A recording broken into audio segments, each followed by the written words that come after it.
नमस्कार दोस्तों, जय Hind. This is Chandramouli in front of you. आइए थोड़ा घूमा जाए आज। वाह, क्या शानदार लोकेशन है।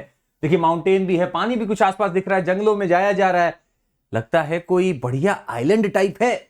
और देखते हैं और भी कुछ है क्या घूमने लायक। आइए देखते हैं कि एक वाटरफॉल भी हमें दिख रहा है। एक लो लाइंग है, मतलब कहीं ना कहीं आइलैंड ही होगा, लो लाइंग ही कोई जगह है। अब इससे दिमाग में एक दो बात आती है कि क्या एक ऐसी जगह है जो बड़ी इंपॉर्टेंट चल रही समय। जी हां, बाली, जहां पे G20 समिट और उसके इंपॉर्टेंस की चर्चा चारों तरफ है। और यही नहीं, भारत का वहां पे क्या होने वाला है, भारत क्या स्टैंड रखता है, क्योंकि अगले साल तो प्रेसिडेंसी हमारे पास रहेगी। आइए इन सब चीजों पे चर्चा करते हैं। क्या बढ़िया घुमाने का माहौल चल रहा था और अचानक से हम लोग आ जाते हैं यूपीएससी एस्पिरेंट्स की लाइफ में एक एंटरटेनिंग से सीधे पढ़ाई का चीज लाते हुए। आइए आप सभी का स्वागत इस सेशन में। आइए देखते हैं आपके लिए क्या खास है। क्या बोला जाए तो G20 की बात की जा रही है और G20 के समिट होने वाली है बाली में। पर एक न्यूज हेडलाइन बनी थी कुछ दिन पहले, our honourable prime minister is going to give the local artefacts made in Himachal Pradesh to the world leaders at the upcoming G20 summit. G20 summit will take place in Indonesia's capital city Bali. ठीक बात है। तो बाली में हो रहा है G20 meet और वहां पे कुछ आर्टिफैक्ट्स गिफ्ट करेंगे हमारे ऑनरेबल प्राइम मिनिस्टर। वो भी हिमाचल प्रदेश से बिलोंग करते हैं वो गिफ्ट्स। तो अब इस केस में यूपीएससी वालों के लिए कान सतर्क हो जाएंगे और थोड़े से तंग जाएंगे ये सुनते हुए कि हिमाचल प्रदेश का आइए थोड़ा सा आर्ट, आर्किटेक्चर, कल्चर समझ लिया जाए। प्रश्न आ सकता है, इसीलिए हमारे लिए बड़ा इंपॉर्टेंट हो गया है ये topic. Please understand, if I were to tell you,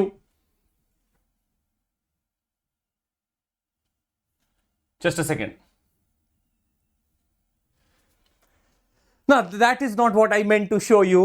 हमारा वहां होना ऐसा नहीं है कि जो इस मीम में आपको दिख रहा होगा कि you all don't realize that I am the gift. ये ऐसा बिल्कुल भी नहीं है। हमारे पास देने को बहुत अच्छे गिफ्ट्स हैं। और शुरुआत करते हैं हिमाचल प्रदेश से ही, देवभूमि। और आपके सामने मौजूद है हिमाचल प्रदेश की सीमाएं और क्या जबरदस्त एरिया है वहां पे। कांगड़ा हो, चंबा हो, कुल्लू हो, शिमला के आसपास हो, जबरदस्त एक माहौल भी है, घूमने के लिए जगह भी है और एक पुरानी हिस्टोरिसिटी भी है। थोड़ी चीजें अगर और समझने को आपको बोली जाए तो यह शायद आपके प्रीलिम्स के लिए बहुत इंपॉर्टेंट हो सकता है। Chief Commissioner Province of the Himachal Pradesh came into being on 15th April 1948. Himachal Pradesh became a Part C state under Part 7 on 26 January 1950. आपको याद होगा Part A, B, C. Bilaspur was merged with Himachal Pradesh on 1st July 1954. And after the recommendation of the State Reorganization Commission, Himachal Pradesh became Union Territory on 1st November 1956. Kangra and most of the other hill areas of the Punjab were merged with Himachal Pradesh on 1st November 1966, though its status remained that of Union Territory. अभी तक 1966 तक भी Union Territory बना रहा। On 18th December 1970, the State of Himachal Pradesh Act was passed by Parliament and the new state came into being 25th January, जो मनाया गया था। आपको पता होगा, बहुत न्यूज आइटम भी चला था। The statehood, the day Himachal Pradesh came up, 25th January 1971, जब स्टेटहुड मिल जाता है and it came up as the 18th state of this federal, of this Indian Union, I would say. थोड़ा सा और आगे बढ़ते हैं और कुछ और चीजें आपको बताते हैं। अब यहां पे आर्ट, आर्किटेक्चर की बात हो रही है और हिमाचल प्रदेश शामिल है, तो थोड़ा रिसर्च करने पे हमें एक दो चीजें मिली। एक पहला प्रश्न है जो आया हमारे सामने कि The oldest arc and architecture style of Himachal Pradesh is खस। इसका अलग अलग नाम है बहुत जगह। खशा भी कहते हैं, कशा भी कहते हैं। खस नाम से हमें दिखा। इसका बेसिक मटेरियल क्या है, पहला तो प्रश्न ये है। हम आपको जवाब दे दें, जितने हिमालयन स्टेट होंगे, जितने भी ऐसे स्टेट होंगे जहां पे भूकंप आने की चांसेस ज्यादा है, आपको काम करना है अपनी लकड़ियों पे।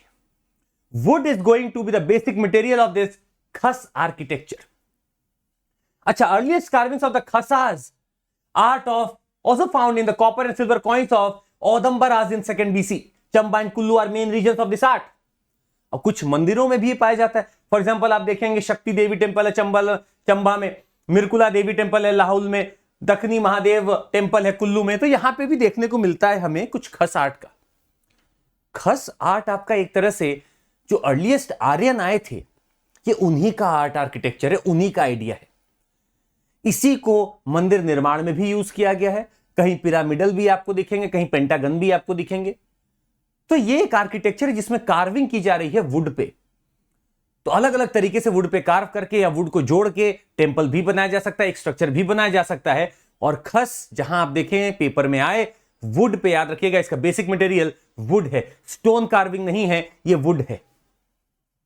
थोड़ा और आगे बढ़ते हैं और समझते हैं कुछ और चीजों को।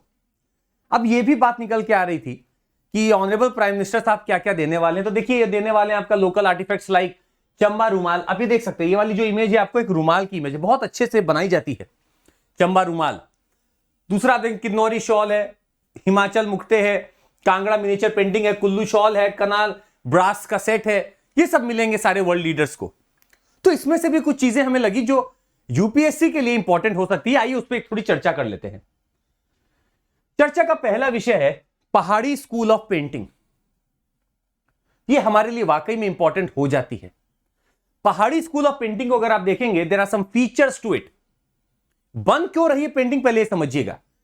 किसी ना किसी जगह पे जब ऑलरेडी आपके आर्टिस्ट मौजूद हैं, अब यहां पे अगर कोई इनोवेशन होता है तो इन लोगों को मजबूरन बाहर जाना पड़ता है। बाहर जाके लगभग उसी स्टाइल को ये बाहर लेके तो जा रहे होते हैं, पर वहां के नेचर, वहां के एनवायरनमेंट को भी वो एब्जॉर्ब करेंगे। इसीलिए पहाड़ी स्कूल ऑफ पेंटिंग लगभग कहीं ना कहीं से इंस्पायर्ड है, परंतु वहां के नेचुरल चीजें भी उसमें आएंगी। The theme painted spanned from mythology to literature and new techniques were introduced. Nain Suk was a well-known master of the mid-18th century and his family workshop continued for another 2 generations.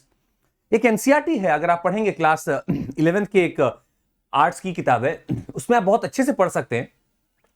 नैन सुख और भी बहुत सारे आपको नाम मिलेंगे, मयंकू, ये सब नाम आपको आगे तक मिलेंगे। और इन्होंने बहुत अच्छी अच्छी पेंटिंग्स बनाई है। The presentation of the eternal love of Hindu deities Radha and Krishna is the core topic of the Pahadi art. मिल गया हमें PT alert. The representation of the eternal love of Hindu deities Radha and Krishna is the core of the topic of Pahadi art. In a typical Pahadi painting, multiple figures appear on the canvas. All of them are animated. सब चलते हुए, मतलब ऐसा नहीं चलेंगे, मतलब कुछ action में मिलेंगे आपको, ऐसे नहीं मिलेंगे चलते हुए मिलेंगे। कोई कुछ दे रहा होगा, कोई कुछ कर रहा होगा। So they are found in animated ways. The composition, color and pigmentation of each figure are unique. Identifying the Pahadi paintings merely by the regions in which they were painted might be deceptive, as political boundaries in the era in which they were created were flexible and frequently changed. तो हमारा दिमाग यहां नहीं जाएगा, पर हमारा दिमाग जाए क्या थीम से और क्या क्या पेंटिंग्स आई थी, आई उस पर एक बार चर्चा कर लेते हैं। आपके सामने मौजूद है चंबा पेंटिंग, और आप आराम से गौर से देखिएगा। ये चंबा पेंटिंग आपको दिखाई जा रही है, लगभग मुगल स्टाइल से ही इंस्पायर्ड है। It also had some influences of the Deccan and the Gujarat style of painting. और देखेंगे एक बात, तो the late 17th century saw Chamba paintings being dominated by Basohli, जो कि आपका जम्मू कश्मीर के कठुआ रीजन में होने वाली है, which eventually paid the way for the Guler painting traditions. अच्छा, कलर को देखते हैं, ये देखिए राधा कृष्ण का एक तो समझ में आ गया, थीम हमने उठाया डीटीज का। पीछे का बैकग्राउंड आप देख सकते हैं, ग्रीनरी भी है। कलर्स को अगर आप देखेंगे तो बहुत अच्छा बोल्ड कलर को ही यूज कर रहे हैं। They are using some bold colours with some contrast. अच्छा, नाक की शेप देखते हैं, थोड़ा सा फेस को अगर आप देखेंगे तो समझने की कोशिश करिए। देखिए फेस बिल्कुल हो सकता है कहीं फ्लैट हो, कहीं स्ट्रेट हो। ये देखिए जैसे नासिका, ये देखेंगे आप एकदम फ्लैट है, एकदम स्ट्रेट आ रही है। हाथ को भी आप देखेंगे तो बिल्कुल स्ट्रेट स्ट्रेट बना हुआ है। तो कहीं ना कहीं जब पेंटिंग इवॉल्व हो रही होती है तो जरूरी नहीं है कि पहले ही दौर में, पहले ही उसके इवोल्यूशन में सारी चीजें बन के आ जाएं। It takes some time, but then it is perhaps something that is giving evolution to today style of painting. बहुत अच्छे से आगे चीजें बढ़ने वाली हैं, ये हमें यहां से चंबा से पता चल चुका था। और देखते हैं और क्या हमें मजेदार चीज मिलती है। Bilaspur painting, around the mid 17th century this town witness the growth of Pahari art. देखिएगा क्या बढ़िया आर्ट बना हुआ है, यहां पिकॉक भी दिख रहा है, एक सभा चलती हुई दिख रही है। तो मतलब एक तो बात तय है, इस पूरे कैनवास पे आपको मल्टीपल ऑब्जेक्ट्स मिल रहे हैं।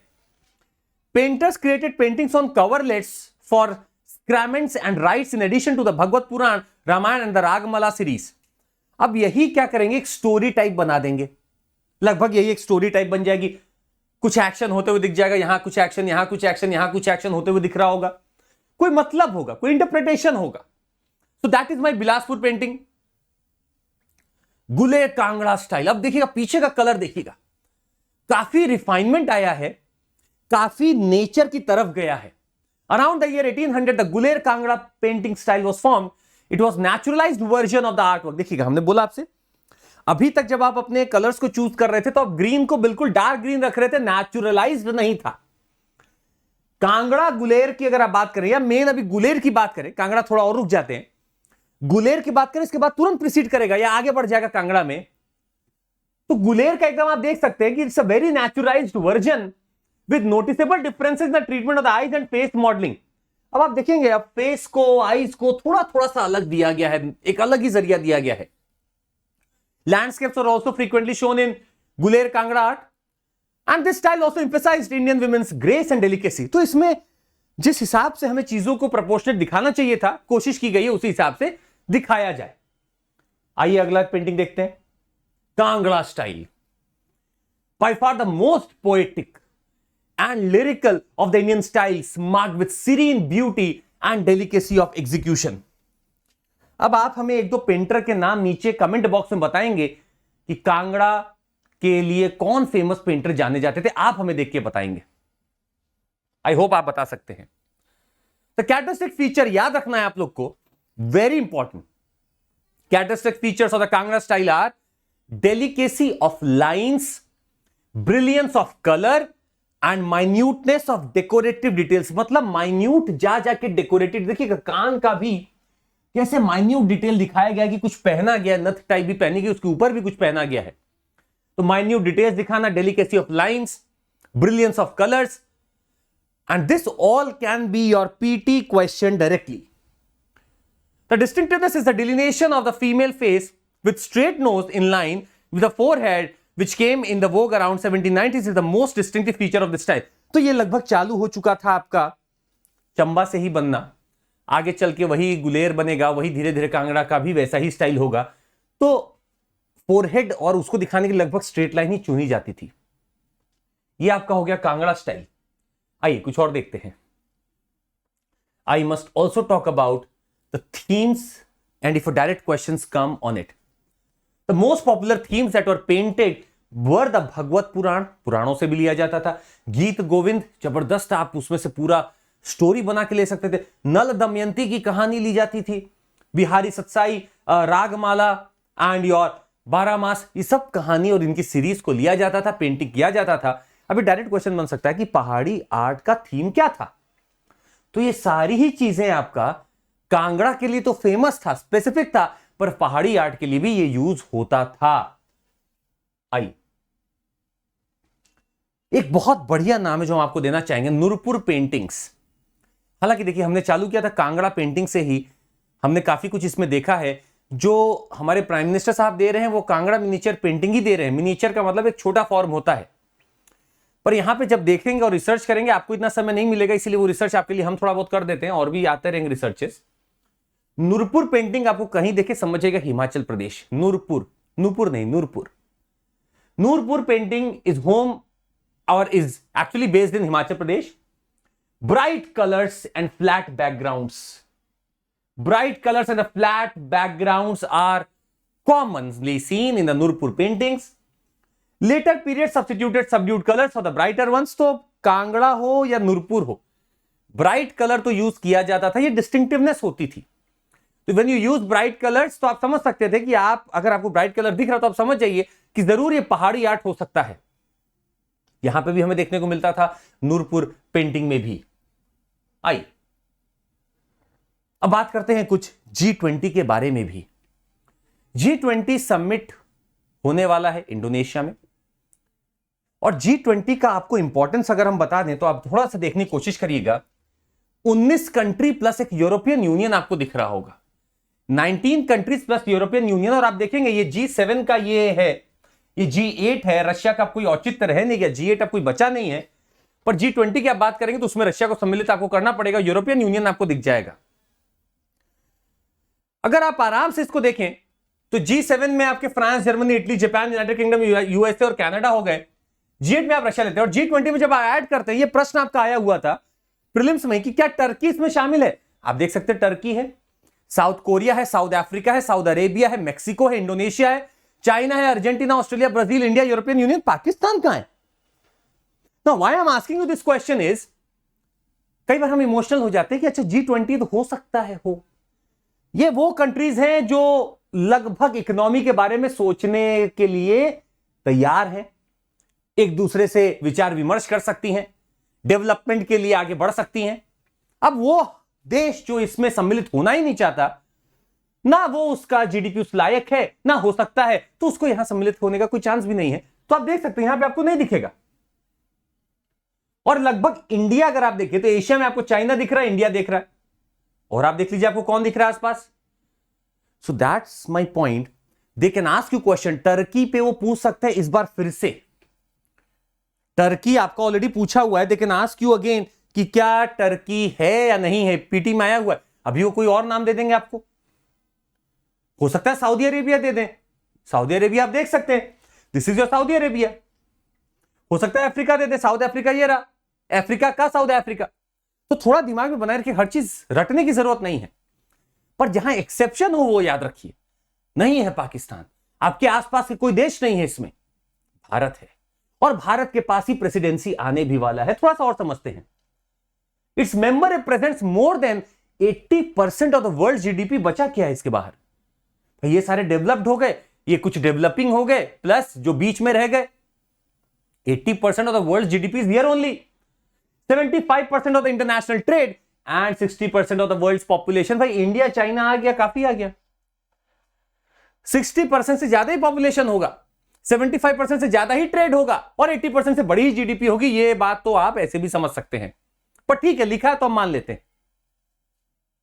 इसका एक रोल था to address the major issues related to the global economy, such as international financial stability, climate change mitigation and sustainable development. It's an intergovernmental दिख रहा है हमें साफ तरीके से।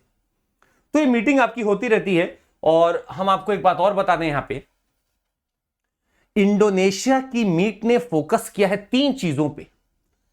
अभी आपसे पूछेंगे तो नहीं, पर हम ये सिर्फ आपको बता रहे हैं क्योंकि अभी पूरे साल का रुझान रहा है 3 चीजों पे, और वो वाकई में इसलिए भी रहा है क्योंकि माहौल ऐसा ही बना हुआ था। जैसा कि आप देखेंगे, ग्लोबल हेल्थ आर्किटेक्चर, सही बात है, पैंडेमिक का टाइम था, मुझसे निकले हैं तो हेल्थ आर्किटेक्चर की ही बात करेंगे।